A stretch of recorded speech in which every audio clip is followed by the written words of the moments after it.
बोसोरनि आरो आं इउपिपिएल आरो बिपिएफखौथ' माथो बुंबावनो दाथ' आरो जोंहा इउपिपिएल आरो बिपिएफआ माने जिखि जाया प्रग्रामावनो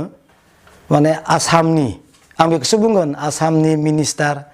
आसामनि केबिनेट मिनिस्टारफोरनि मुंखौ लायाबानो जा मिटिं जाया जा बिपिएफआबो बिपिएफनि मुरब्बियानो होन बिपिएफनि एक्सफोरानो होन बिथांमोनाबो दिनै मिटिं जानायनि सिगां मिटिं जोबनायनि उनावबो जे आसामनि मिनिस्टारनि खोथाफोरखौ लायाब्लानो बिसोरनि मुंखौ लायाब्लानो जा मिटिंआनो जाया आं बेखौसो बुंगोन दा गोदान बोसोराव आरो इउपिपिएलखौबो आं बुंगोन दिनै बिथांमोननि माबा मोनसे इन'ग्रेसन खालामनो नागिरब्ला माबा मोनसे फाउन्डेसन खालामनो नागिरबा आसामनि मानसिनि जाय मिनिस्टार केबिनेट मिनिस्टार बिथांमोननि मुं लायाबानो दिनै जोंहा मिटिं जाया इन'ग्रेसन जाया फाउन्डेसन जाया माने आं जि नुदों प्रतिजगिता आरो माने बिपिएफआसो बांसिन बाख्नायनो हागोन नामा बे आसामनि मानसिखौ आरो इउपिपिएलआसो जोंसो बांसिन बाख्नायनो हागोन नामा बे माने प्रतिजगितायावसो दङ खिन्थु नोजोर होनो गोनां बेनो खोथा जेन सोर मोजांसिन बाख्नायनानै आसामनि मानसिखौ जायनो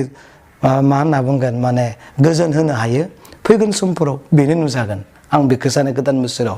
दिनै माने बाख्नायनायानो बाख्नायनाय माने जुरि जेननायनिफ्रायनो आसामनि मानसि बाख्नायनायावनो जोबनायावबो